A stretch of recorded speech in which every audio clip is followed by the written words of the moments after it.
Alors, merci beaucoup, Daniel. Ce qui est un grand plaisir que je suis là. Et puis, je te remercie en co-défi. Je remercie le président, bien sûr, en tant qu'aussi cancérologue, ancien cancérologue et praticien des fédérations de lutte contre le cancer. Évidemment, c'est pas parce qu'ils ont une déficience intellectuelle. Moi, je dis toujours, considérons-le comme des êtres humains avant tout. Ce sont des êtres humains, ils peuvent faire toutes les pathologies comme vous et moi, et pourquoi on ne doit pas les prendre en charge d'une façon correcte. Déjà dans le cas d'un cancer, on ne parle même pas de dépistage, de prévention.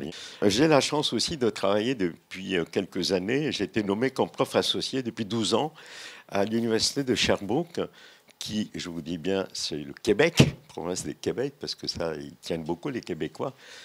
Et donc, je vais 2 fois par an là-bas, beaucoup pour la recherche et aussi pour l'enseignement. Et puis, j'ai la chance aussi de travailler, donc je suis à l'INSERM, unité de l'INSERM, et puis directeur de l'enseignement dans mon CHU qui est par le sud Kremlin-Bicêtre, avec les hôpitaux de la science publique de Bicêtre. Voilà, ceci étant dit, je vais aller assez rapidement vous parler justement des douleurs et les soins somatiques aux personnes en situation de déficience intellectuelle. Je n'ai pas de conflit d'intérêt. Autre chose aussi, qui alerte lorsqu'il y a une déficience intellectuelle, sachez-le, ce sont les parents. Moi, je dis toujours, et je tiens, parce que peut-être qu'il y a des parents dans la salle, moi, j'ai tout appris par les parents. Je n'ai pas appris dans les livres, hein, c'est eux qui m'ont tout appris, ma prise en charge, je veux dire, clinique. Donc, je tiens à remercier les parents parce qu'ils m'ont tout appris, comme d'ailleurs aussi les personnes en déficience intellectuelle, que ce soit sévère ou ce qu'on appelle dans le cadre de l'autisme, les autistes de haut niveau, ce qu'on appelle le ex-Asperger, ils m'ont tout appris. Moi, je vous dis tout de suite, hein, je n'ai pas appris dans les livres, et ma démarche clinique, c'est grâce à eux, et tout ce qu'on a fait dans ce cadre-là, c'est grâce à eux qu'on a pu faire avancer les choses, du moins en France. Donc, les parents, un proche, un professionnel de la petite enfance, c'est eux qui alertent les premiers qu'il y a un problème du développement psychomoteur et autres. Avant 2 ans, on demande toujours un diagnostic précoce maintenant. Et les premiers signes d'inquiétude, vous voyez, c'est toujours renseigné par les parents. Là, ça a été fait sur une étude d'enfants autistes qui a été publiée en 2012. 87% des parents avaient repéré un problème chez leur enfant avant d'être alertés par un professionnel. Donc, tenez compte de ce que disent les parents. Ils connaissent bien leurs enfants, ils connaissent bien les petits signes, donc il faut tenir compte de ce qu'ils disent. Donc, le doute d'un parent concernant doit être vraiment pris au sérieux. On l'a réécrit, c'était 2013, on l'a réécrit en 2015, on l'a réécrit aussi dans les recommandations de la Haute Autorité de Santé. Alors, l'étiologie, je vais aller très très vite concernant la déficience intellectuelle. C'est très très hétérogène. Vous avez les origines acquises, l'environnement, les causes prénatales, on les connaît, les causes péri- et postnatales. Tout ça, on connaît les embryophétopathies, les intoxications, les carences nutritionnelles, accidents, maladies infectieuses de la petite enfance. Tout ça, on connaît les intoxications, les tumeurs cérébrales, bien sûr, traumatisme crânien. Tout ça, on connaît, ce sont des étiologies dans le cas des déficiences intellectuelles. Il y en a aussi d'autres causes, génétiques bien sûr, tout ce qui est anomalie chromosomique, que ce soit anomalie du nombre que les anomalies de structure. Et puis aussi déficience intellectuelle associée à les formes, soit au chromosome X, soit des formes dominantes. Je ne rentre pas dans les détails. Et puis, voilà, vous avez plein d'anomalies, enfin, je veux dire, génétiques, qui accompagnent d'ailleurs ces personnes ayant une déficience intellectuelle.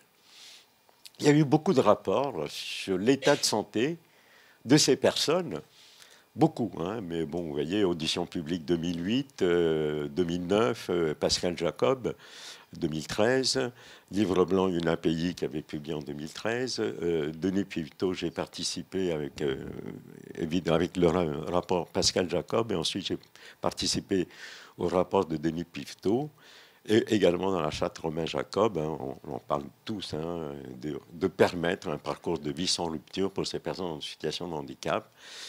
Vous connaissez tous la charte Romain Jacob, et puis Marie-Sophie de Sol aussi, a une réponse accompagnée pour toutes ces personnes ayant une déficience intellectuelle. Donc il y a eu beaucoup de rapports et autres chartes. Alors, le sujet est très complexe, hein, je veux dire, plusieurs angles dans le cadre, analyse globale, bien sûr, inégalité des soins, on connaît, problèmes de santé, même soins de base, hein, les soins dentaires, les troubles sensoriels, l'obésité, et puis des pathologies beaucoup plus complexes associées à ces personnes ayant une déficience intellectuelle. Je vous dirais un mot le plus important, que l'on retrouve d'ailleurs dans toutes les autres handicaps. Nous, on a été labellisé aussi polyhandicap et handicap génétique rare. Et dans les handicaps génétiques rares, pareil, on retrouve pratiquement les mêmes comorbidités. Alors, n'en parlant pas, la douleur, ça a été un peu n'importe quoi. Les contributions écrites aussi, hein, cancer, je te cite, hein, Daniel, parce que tu as beaucoup travaillé là-dessus, donc je tiens à te remercier, c'est vrai. J'aurais pu aussi, pourtant ancien cancérologue, mais je suis allé plutôt vers la douleur et les comorbidités somatiques, et puis maintenant, effectivement, voilà. Alors, il y a plein de problèmes de santé, hein. Je vous dirai un mot, hein. De toute façon, vous aurez le diaporama, hein, donc, avec les reflux, les troubles visuels, les déficiences motrices. Et puis, comme on dit, les cohortes épidémiologiques, hein, les personnes en situation de handicap, alors surtout là, s'il y a une déficience intellectuelle, ils sont complètement exclus. Quand vous allez faire un protocole de recherche, la première chose que vous voyez, il y a les critères d'inclusion, les critères d'exclusion, c'est marqué, retard mental, autisme, déficience intellectuelle, c'est un critère d'exclusion, pardon. Bon, alors comment voulez-vous faire des vrais protocoles, des vraies recherches, lorsqu'on les exclu d'emblée dans les grandes études de recherche clinique?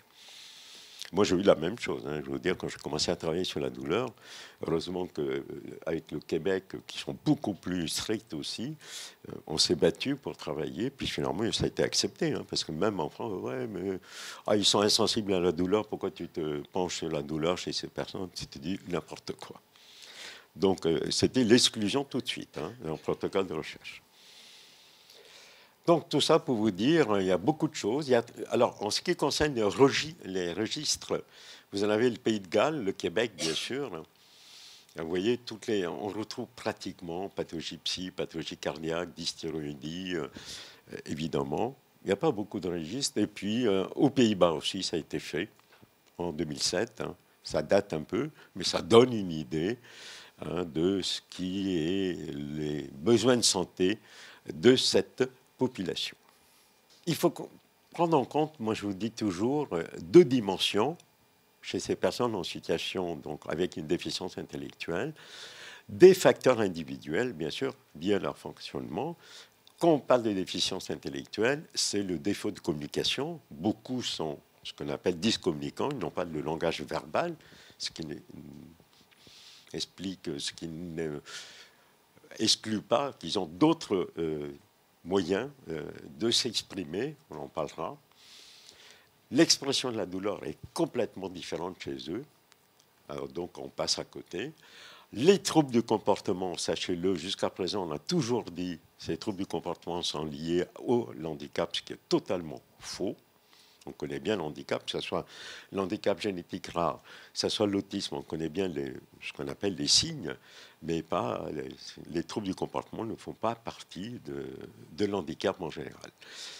Il y a aussi la crainte des soins médicaux, parce qu'il faut les préparer, je vous dirai comment. Et puis bien sûr, hein, la mobilité réduite, polyhandicap, et la précarité aussi socio-économique, quand on sait combien ça coûte, la prise en charge d'une personne en situation de handicap, là je vous parle en général, que ce soit consultation de psychologue, de psychomotricité, d'ergo, bien que maintenant c'est remboursé. C'est tout récent. Et puis des facteurs, évidemment, ça c'est individuel, liés à la personne ayant une déficience intellectuelle, mais vous avez aussi des facteurs liés à l'offre des soins. Alors, je ne vous parle pas de l'accessibilité de locaux. J'en ai vu maintenant qu'on a fait j'ai participé avec Denis Piveteau, je ne suis pas le seul, avec des collègues, sur la dernière augmentation de l'HS, accueil et prise en charge des personnes en situation de handicap dans les établissements sanitaires. Ou sinon, il n'y a même pas d'ailleurs d'espace réservé. Vous savez, c'est le fameux truc bleu, avec même pas réservé. Voilà. Accessibilité des locaux. Manque de temps et de formation, ça c'est clair, des professionnels. C'est notre rôle à l'heure actuelle de former.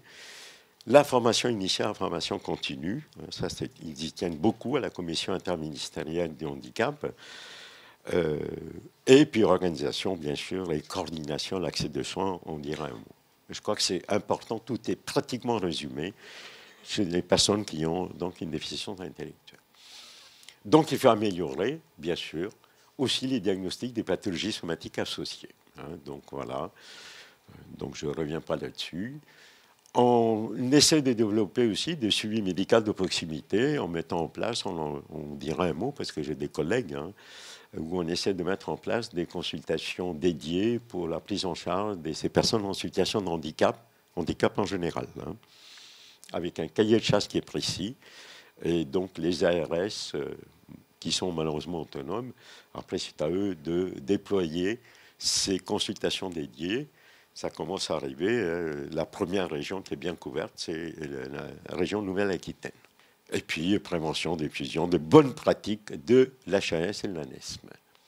Alors, juste pour vous rappeler, la définition de la douleur, quand même, expérience sensorielle, émotionnelle, désagréable, associée à un dommage tissulaire, réel ou potentiel. Ça veut dire que vous pouvez avoir des douleurs sans lésion, ou décrite en termes d'un tel dommage. Sauf que mes collègues, ils vous donnent que cette partie de la définition.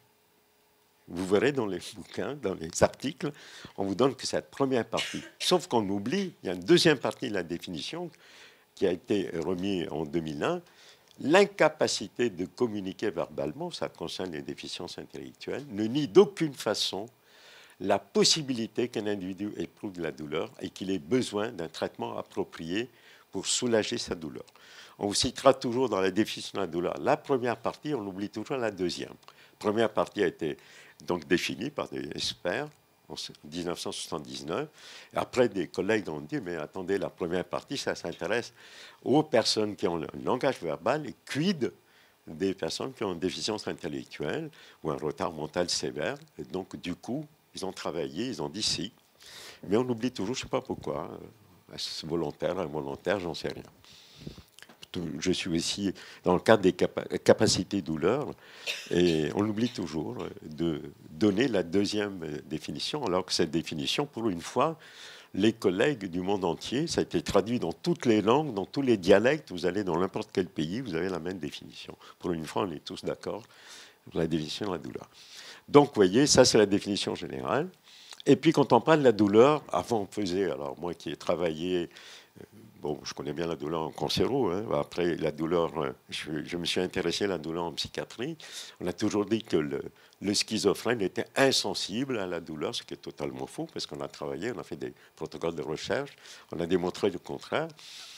Et puis après, les collègues psychiatres m'ont dit, oui, mais ça c'est bien beau, tu parles de la douleur physique, la douleur psychique, et tout ça. Non, c'est faux, un médecin de la douleur, un vrai médecin de la douleur doit prendre en charge dans sa globalité.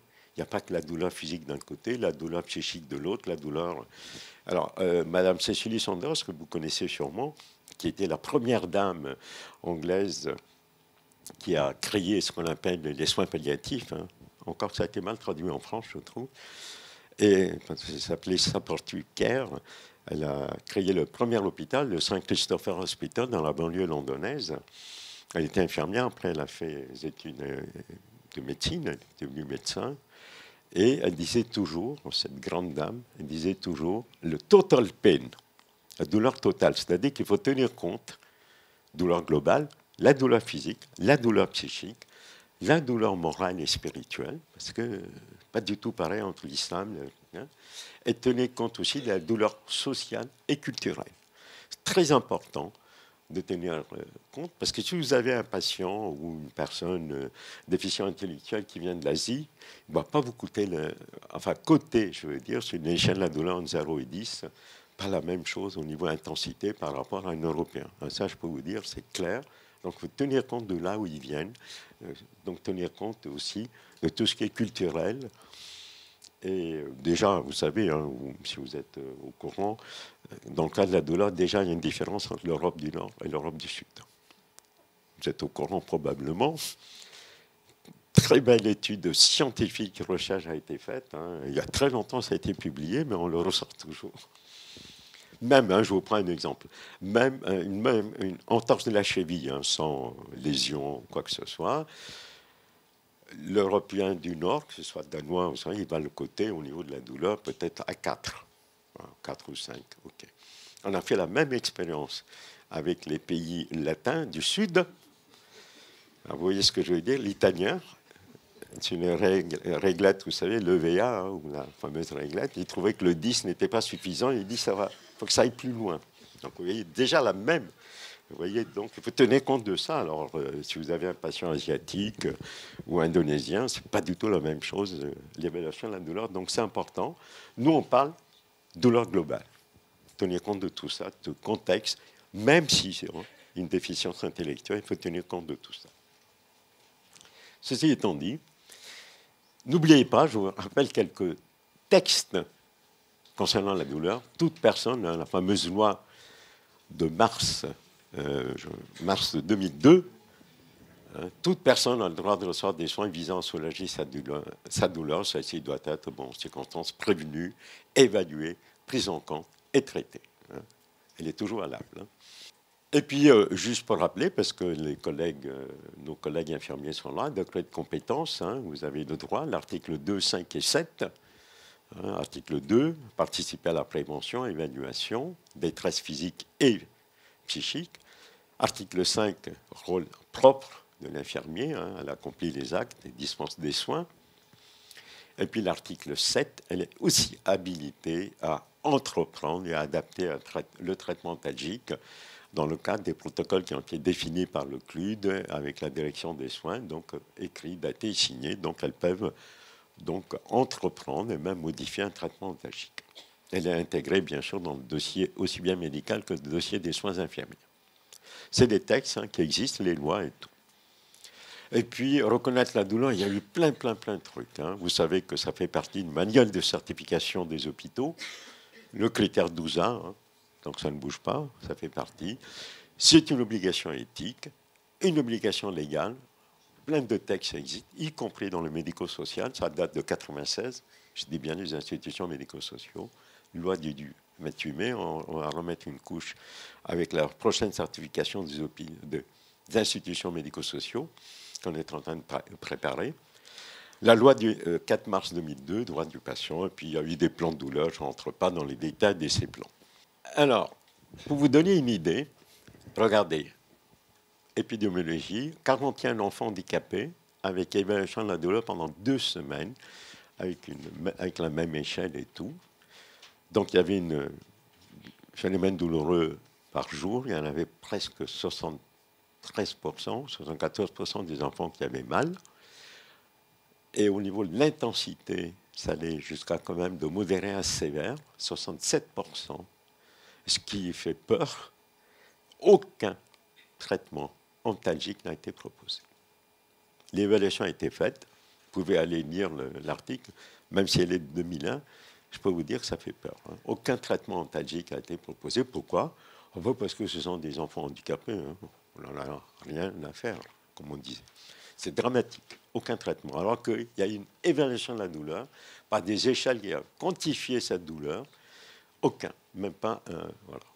Ça vous donne une idée comment elle a été prise en charge. Voilà.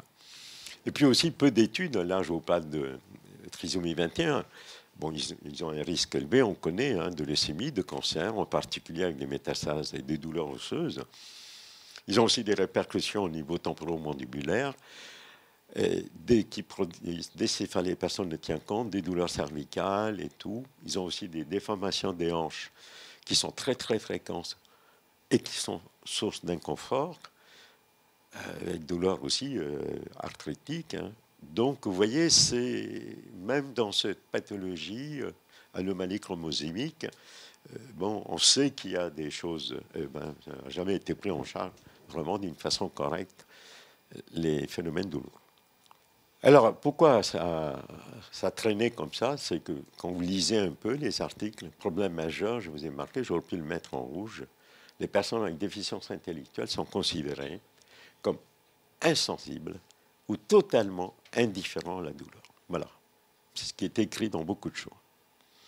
Sauf qu'il faut savoir qu'ils manifestent des réactions qui est spécifique à une réponse à la douleur, qui pour les soignants que nous sommes, dire ah ben non, non, il n'y a rien à voir avec la douleur.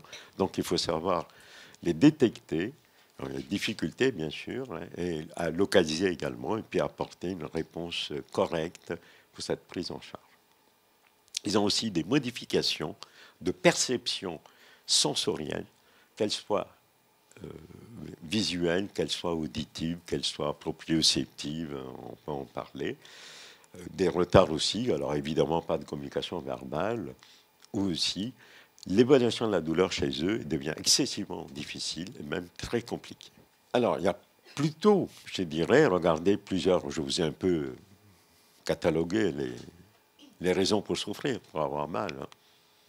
Nociceptives, articulaires, musculaires, osseuses, neuropathiques, accidents neurologiques, les maladies dégénératives, les post-opératoires, les douleurs viscérales, il y en a un paquet, un reflux, etc. Les douleurs aiguës, également provoquées par les soins, comme on dit. Il faut faire attention dans le positionnement, bain, habillage, corset. Également dans l'aspiration lorsqu'ils ont une sonde de gastrostomie. Une aspiration trachéobronchique, si elle est mal faite, ça fait excessivement mal. Hein. Vous mettez une tube, savoir, voilà. Les sondes nasogastriques aussi. Hein. On a fait une très belle étude à l'époque dans le service à Gustave Roussy là-dessus, hein, aspiration trachéobronchique, les sondes nasogastriques. N'oubliez pas, vous voyez, ça je vous parle, n'oubliez pas aussi les intramusculaires, les vaccins, ça fait mal, donc il faut essayer de faire une prévention. Puis tous les autres, hein, abcès dentaire, l'outil de constipation, non pas. Et puis, l'examen qu'on voulait faire, évidemment, il n'y a pas de langage, c'est compliqué hein, pour les médecins, ben, il ne peut pas interroger hein, le patient, hein, évidemment. Donc, il faut bien connaître le sujet. Quand je dis bien connaître, c'est évidemment le personnel familier ou les aidants familiaux ou le personnel qui sont dans les institutions médico-sociaux, type IAME, type BASS, qui connaissent bien les résidents qui sont dans ces institutions. Donc, il faut tenir compte de ce qu'ils disent. Donc les manifestations, ça peut être de tout, hein, des plaisirs, confort, inconfort.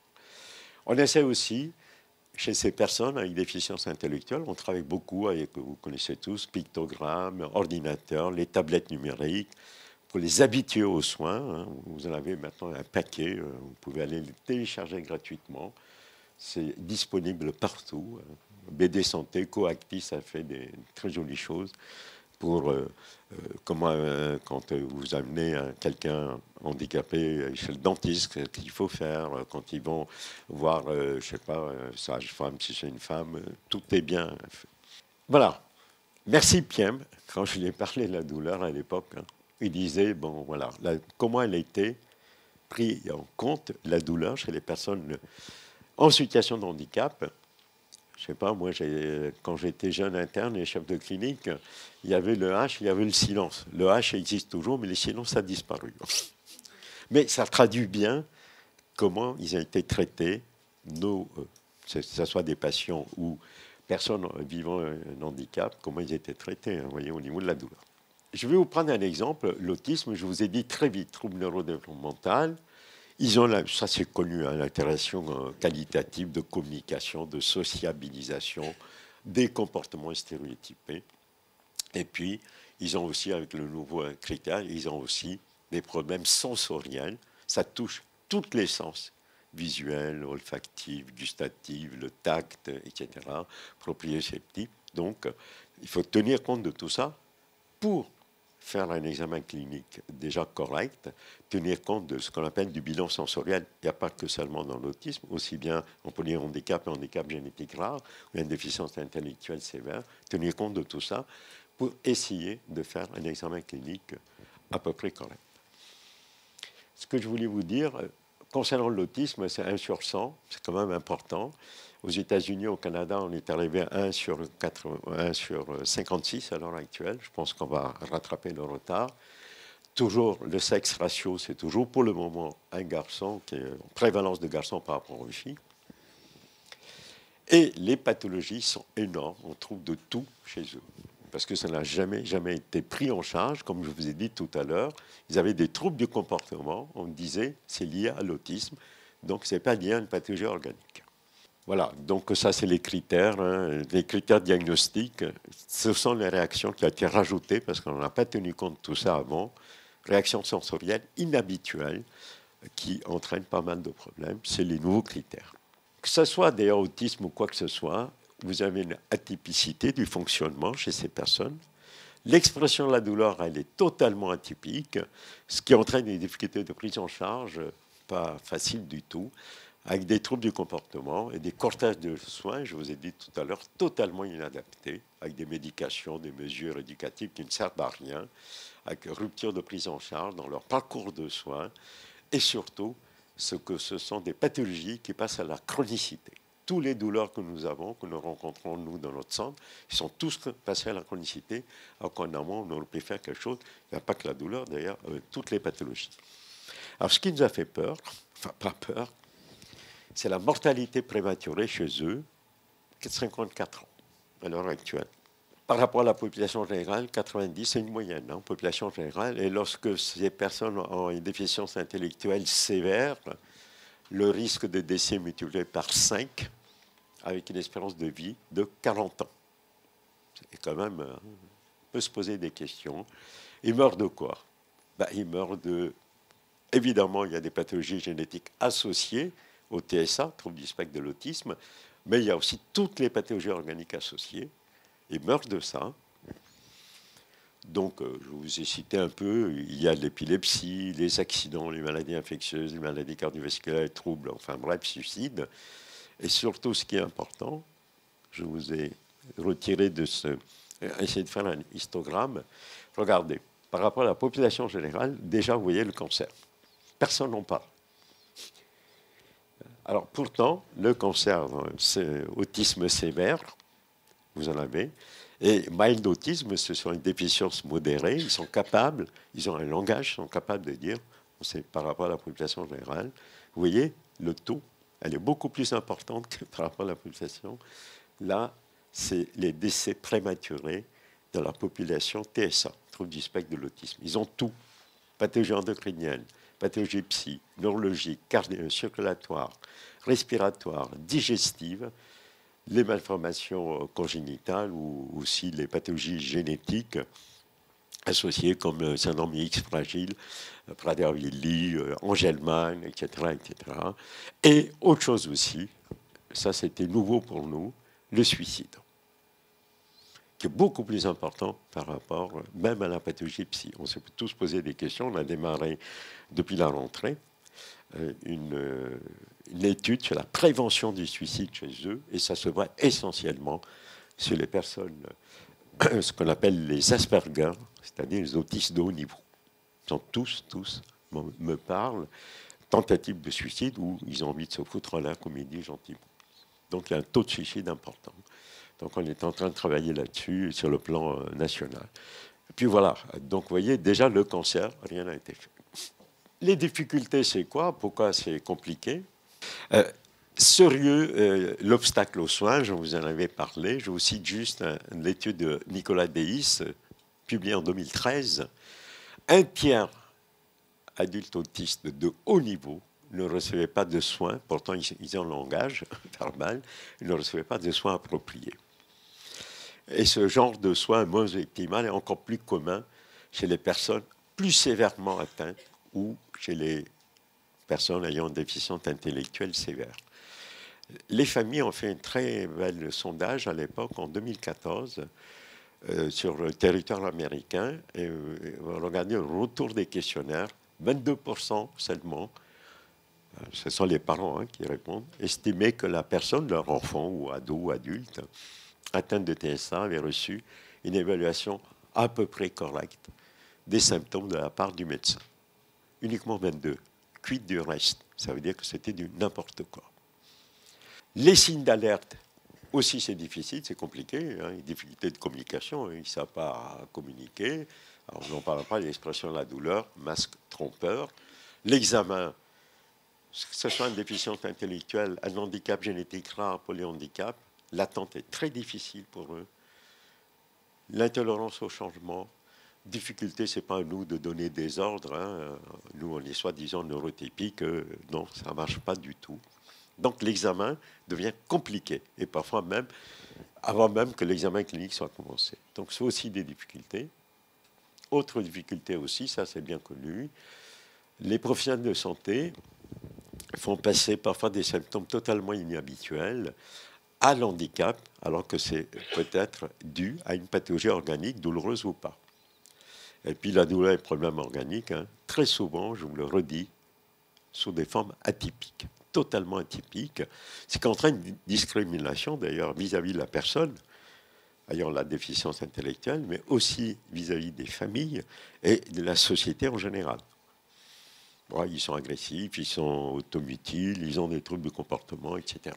Examen clinique, je vous ai dit, tenez compte du bilan sensoriel, faire attention au bruit, à la lumière, etc. Il y a plein de choses. Ils viennent pour la première fois dans une consultation, il faut faire attention, hein, à la difficulté.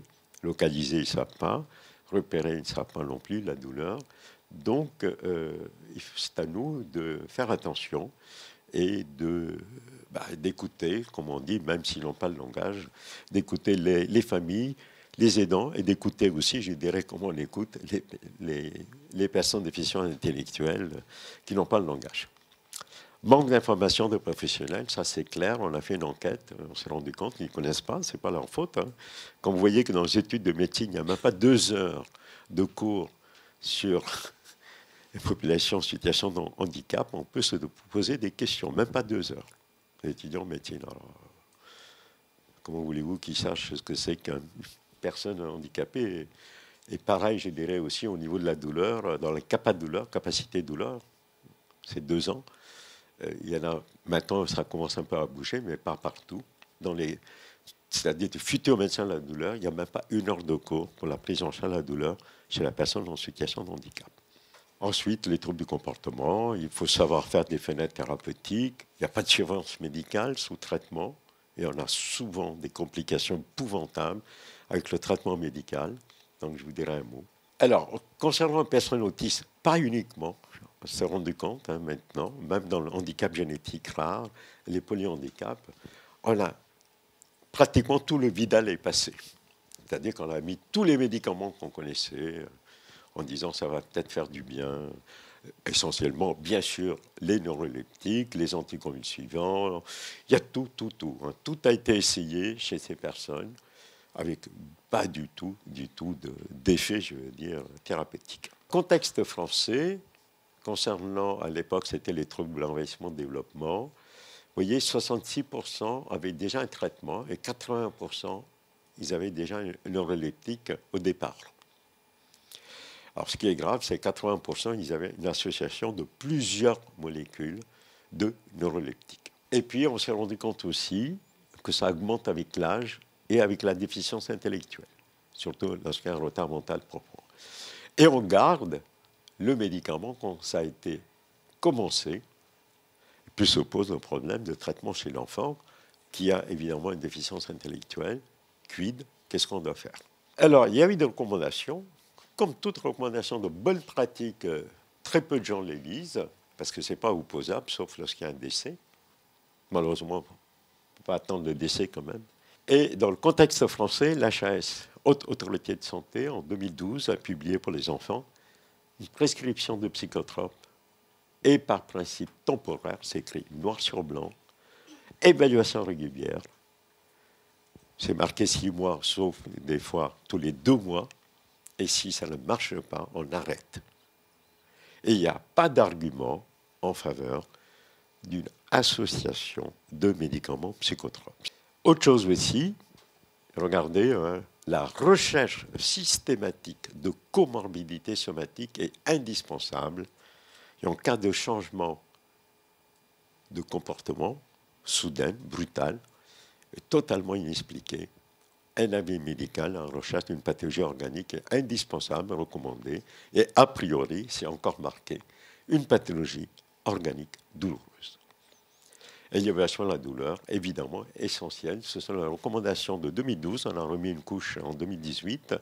Enfin, remis une couche. On l'a remis au goût du jour. Ça n'a pas changé, on l'a redit. Et on a fait les recommandations en 2018 pour les adultes. Ça, parce que là, c'était fait pour les enfants, on a fait pour les adultes. On a repris la même chose concernant l'évaluation de la douleur, le changement de comportement. Il fallait impérativement examiner s'il n'y a pas une pathologie, explorer s'il n'y a pas une pathologie organique. Personne ne tient compte.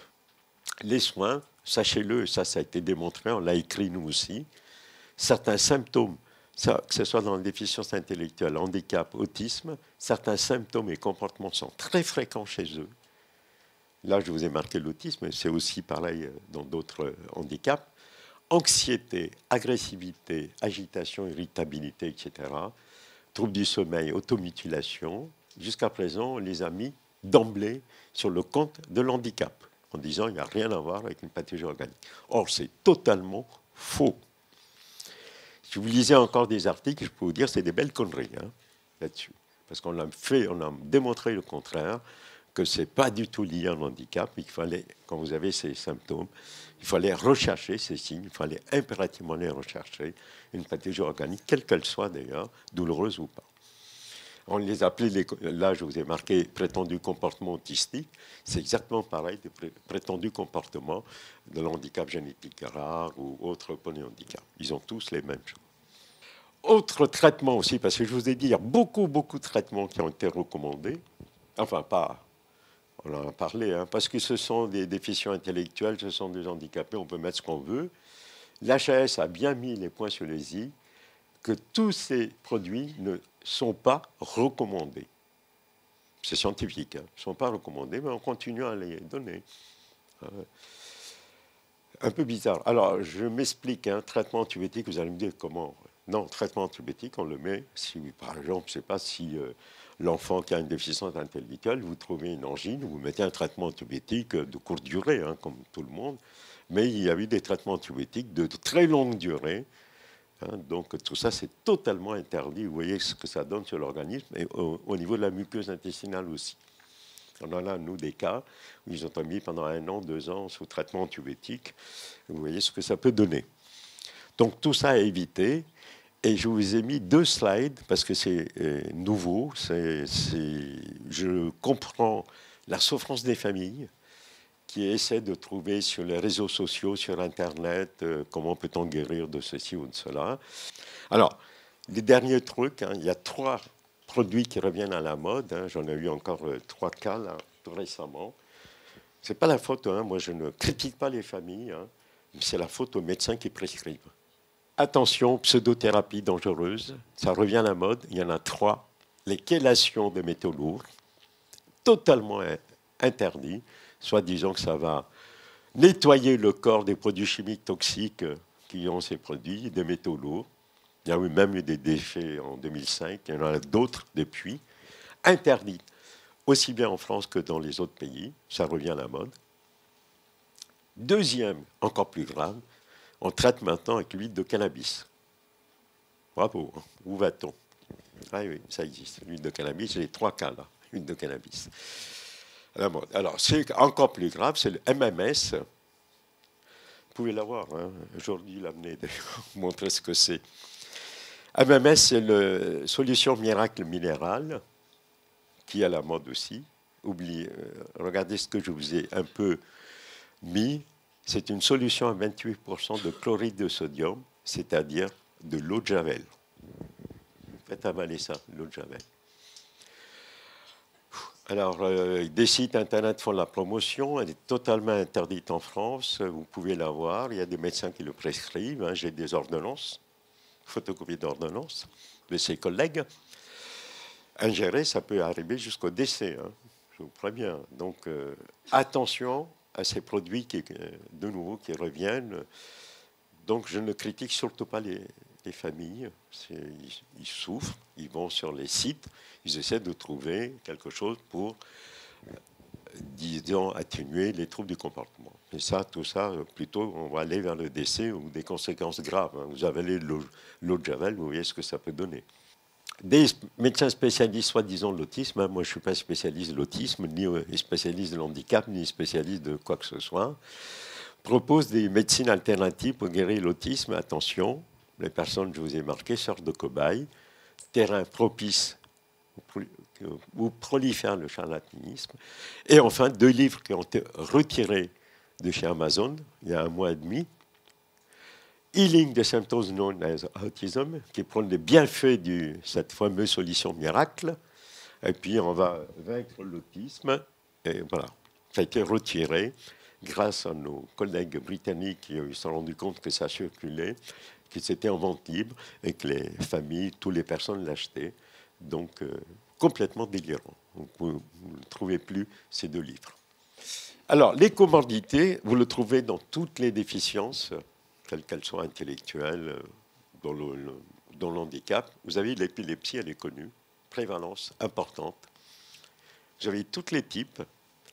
Très rare, l'épilepsie généralisée, tonico-clonique, les mouvements, c'est assez rare. Moi, personnellement, je n'ai pas vu du tout dans cette population. Par contre, vous avez des épilepsies partielles complexes. Là aussi, c'est les familles qui m'ont appris. Et je pose toujours la question aux familles, aux aidants familiaux, aux personnes qui sont en charge de ces enfants, ou ados ou adultes, dans les institutions médico-sociaux ou médico-sociales. Et je demande toujours maintenant, pendant que vous preniez en charge l'enfant, par exemple, je ne sais pas, ils font des jeux pictogrammes pour faire évoluer, que ce soit l'orthophonisme, l'ergot, etc. Et est-ce que vous vous êtes rendu compte à certains moments, les familles me l'ont dit, est-ce qu'à un certain moment, il était ailleurs? Alors sachez-le que le ailleurs, c'est une crise d'épilepsie. Ça peut durer très peu de temps. Le ailleurs, c'est une absence. Absence, ça veut dire crise d'épilepsie.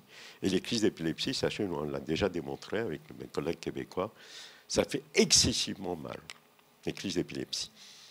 Et tout de suite après ces crises d'épilepsie, cette absence, comme on dit, là, ailleurs, comment est l'enfant? Soit il est complètement assommé, c'est-à-dire qu'il dort, il est complètement shooté, comme on dit. Ça, c'est un extrême. L'autre extrême, c'est qu'il devient agressif, hétéroagressivité. Si la maman est là, elle prend le coup, ou la fratrie, hétéroagressivité vis-à-vis des personnes qu'il connaît, et automutilation.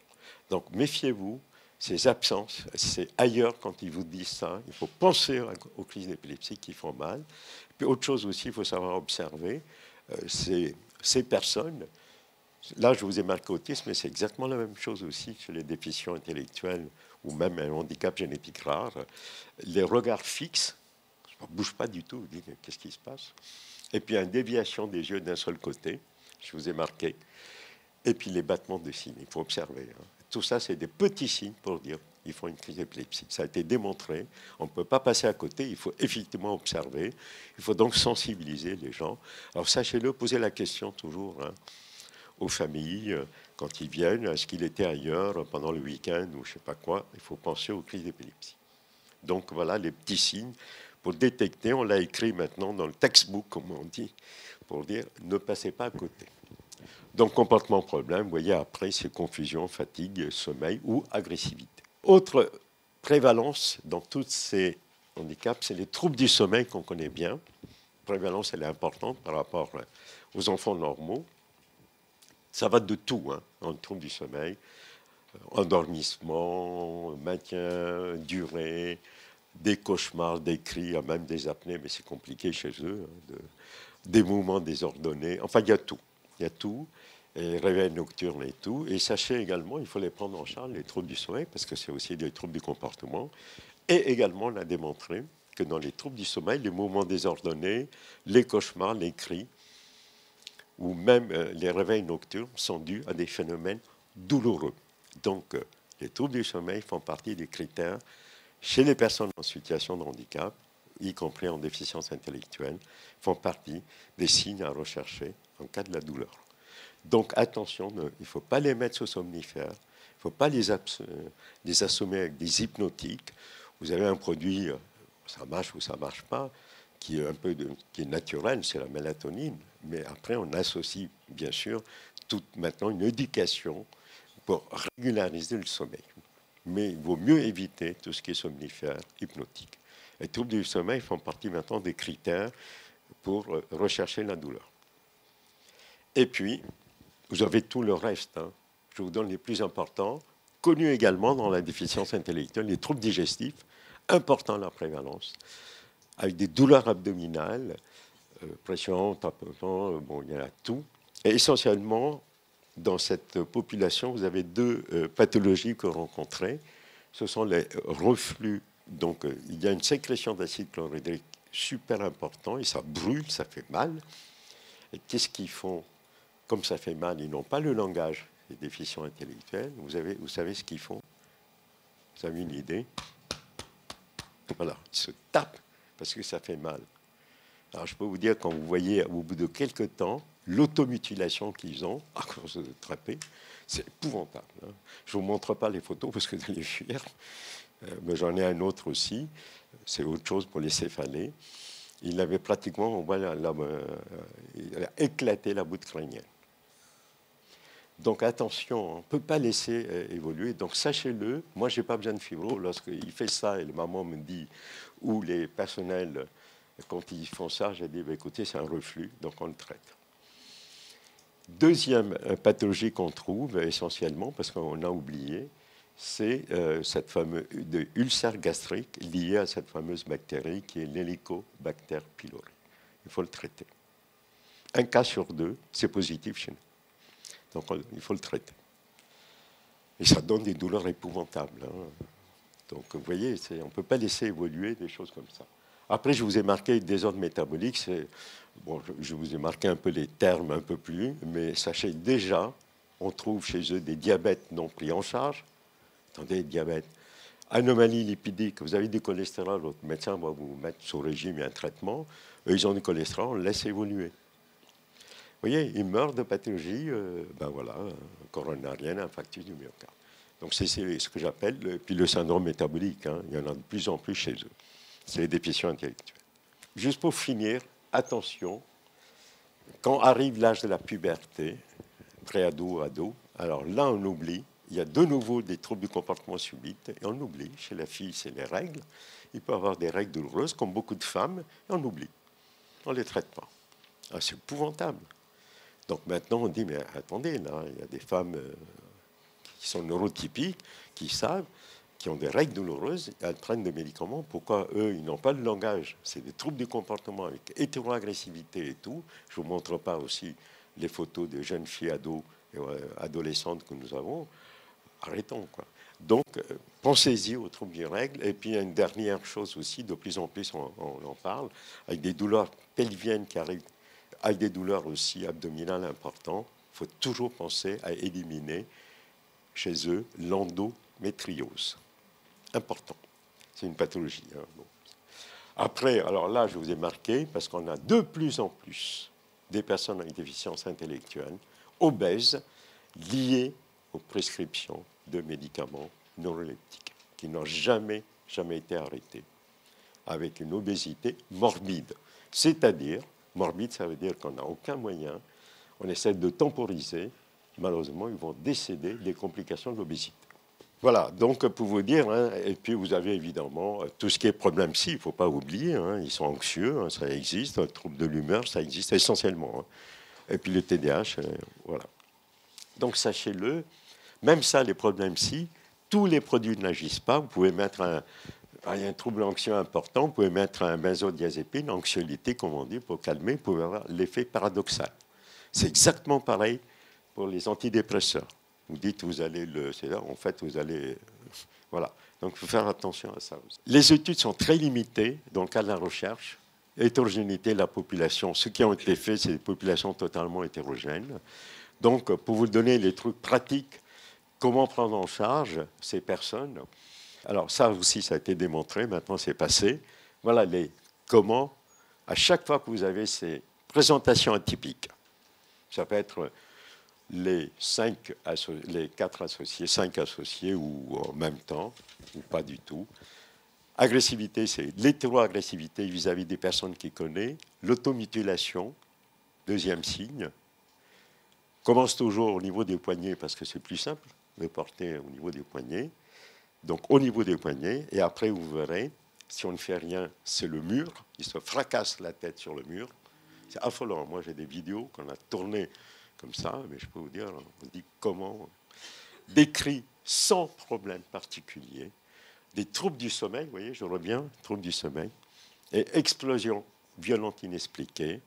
Si vous avez ça, vous êtes sûr et certain qu'il y a une pathologie organique douloureuse qu'on doit aller rechercher. J'ai essayé de vous trouver un moyen mnémotechnique qui s'appelle ACT, je ne sais pas. Hein.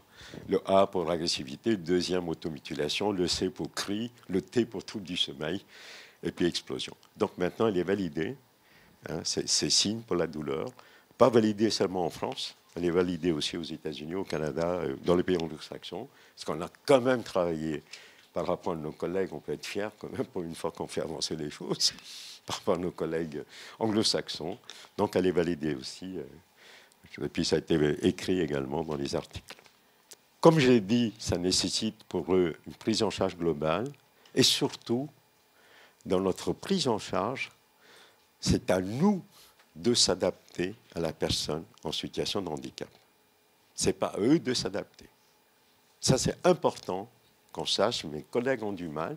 C'est à nous de s'adapter. Ça nous est déjà arrivé que, bon, je me rappelle de cet enfant qui ne voulait pas du tout monter sur le lit désormais, il se couchait par terre. Ben, on s'est couché par terre avec lui. Moi d'un côté, l'infirmière de l'autre. C'est ça l'adaptation. On est dans un service hospitalier. Alors, si vous voyez, quelqu'un rentre dedans, il me dit, qu'est-ce qu'il fout par terre? Mais non. Mais non, il faut expliquer. Donc, on s'adapte à la personne et ce n'est pas à eux de s'adapter à nous. Alors, ça, il faut faire passer ce message, attention. Donc, très important de s'adapter à eux. Regarder, il faut toujours observer, prendre son temps. Et voilà, tenir compte du langage du corps. Ils sont dyscommunicants, mais ils ont un langage. C'est le corps qui parle, non pas le langage verbal. Il faut observer, vous verrez que le corps parle, à la place de ce qu'on appelle des cordes vocales et du langage. Tenir compte toujours du comportement. Bon, on a fait plein d'échelles. Je vais vous donner celle qui est le plus validée et qui est simple. Je tiens là à remercier vraiment mon équipe, une unité de recherche. Un jour, elles sont venues me voir et me dire que toutes les échelles, c'est bien, parce que vous oubliez que chez eux, ce sont des échelles d'hétéro-évaluation, c'est-à-dire que c'est vous qui évaluez la douleur de l'autre, parce qu'ils ne sont pas capables. Alors ces échelles, c'est bien beau, hein, c'est bon. Quand on sait, on le fait très vite. Mais c'est essentiellement fait par les personnels soignants, c'est-à-dire infirmiers, aides-soignants et trucs. Et puis les familles me disent, oui, mais nous, on l'a testé, hein, je peux vous dire, rien. Donc l'équipe est venue un jour me voir, l'équipe de recherche du centre, et me dit, oui, mais tout ça c'est bien beau, mais on oublie quand même, il y a beaucoup de personnes qui sont dans les familles. Il y a beaucoup qui sont aussi dans les institutions où il n'y a pas tout le temps de médecins, il n'y a pas tout le temps des infirmières, il y a des éducateurs. Dans les AMP, il y a des AMP dans les masses et des assistantes sociales. Et comment fait-on? Donc, elles ont travaillé pendant plus d'1 an sur une échelle qui est validée maintenant sur le territoire national, qui s'appelle l'ESDDA, échelle simplifiée d'évaluation de la douleur chez les personnes dyscommunicantes avec trouble du spectre de l'autisme. Parce qu'il fallait un groupe homogène pour une fois, donc on l'a fait dans les TSA. Et ce que je peux vous dire maintenant, cette échelle, pratiquement, ils l'utilisent dans les autres troubles 10, hein, ce qu'on appelle déficience intellectuelle. Vous voyez, c'est très simple à faire. Si vous avez, il y a le guide hein, d'utilisation et tout. Vous pouvez le télécharger, c'est pour tout le monde, hein, on ne le garde pas pour nous. C'est en PDF, vous pouvez le télécharger gratuitement. Et les familles sont ravies parce qu'ils peuvent le faire. Et également personnel non soignant. Ce qui nous fait plaisir aussi, donc je tiens à remercier les 2 collaboratrices, hein, la PhD en neurosciences et puis Isabelle Métis, la PH, qui ont travaillé là-dessus. Et ce qui nous fait plaisir aussi, les anglo-saxons ont dit ah, oui, c'est en français et nous, donc on a fait une version anglaise, on l'a traduite en anglais. Donc elle est distribuée maintenant aux États-Unis, dans les pays anglo-saxons et dans les pays asiatiques. Et actuellement en cours de traduction dans les pays européens. Moi j'ai dit à mes collègues, j'ai dit, je ne vais pas traduire en italien, c'est à vous de le traduire, nous on ne peut pas. Donc c'est un cours de traduction en Suède, Norvège, Danemark, en Italie et en Espagne aussi. Pour une fois que la France fait quelque chose. C'est bien. Comme tu as fait, ben, il faut bien faire. Donc, c'est une échelle qui est validée, très simple à faire. Si vous avez un score qui est supérieur à 2, vous êtes sûr et certain, le diagnostic est fait, vous êtes sûr et certain que la personne en question a une pathologie organique douloureuse. Après, c'est au médecin d'aller chercher l'origine de la douleur. Hein, d'accord? Ça donne le diagnostic déjà. On ne peut pas. C'est le trouble du comportement. Donc, il faut aller rechercher la douleur. Et j'aurais fini. Hein, après, bon, je vais passer très vite. Autre chose aussi, toujours rechercher une source de douleur lorsqu'il y a des troubles de comportement. Et on a fait un petit truc pour vous montrer tout ce qu'on a recherché chez une personne avec une déficience intellectuelle. Tout, enfin, les plus importants. Psychologique, neurologique, génito-urinaire, la peau, tête et cou, les abcès, les caries, enfin, système cardio-respiratoire, gastro-intestinal, musculo-squelettique et tout. Donc voilà, c'est un tableau qu'on a pu faire. On l'a publié d'ailleurs. La conclusion, vous voyez, tenez compte toujours des recommandations de la Haute Autorité de Santé de l'ANESM, parce que tout est dit. Et ceux qui sont intéressés, hein, il y a des journées franco-québécoises, on travaille avec eux sur santé mentale, autisme et douleur, qui ont lieu le 23 et 24 mai à Paris. Et cette fois-ci, on a tourné vers la francophonie. Donc vous avez la Suisse, la Belgique, le Luxembourg, le pays du Maghreb, et 3 pays Afrique noire. Ils ne m'ont pas encore donné, c'est un peu compliqué, vu le problème politique au sein du gouvernement. Donc il y a le Sénégal, le Côte d'Ivoire et peut-être Burkina Faso. Ça a lieu à Paris, c'est ouvert à tout le monde, c'est-à-dire que tout ce qu'on a fait en recherche clinique, c'est la transposition d'une façon pratique, ce qu'on peut faire en pratique. Je vous conseille, vous devez connaître, je vous conseille ces deux, tout ce que je vous ai dit, vous l'avez dans les deux. Le premier, Guide qualité de vie handicap, problèmes somatiques et les phénomènes douloureux, qui est sorti en 2017. Vous allez sur le site de l'HAS, parce que l'ANESM a fusionné avec l'HAS.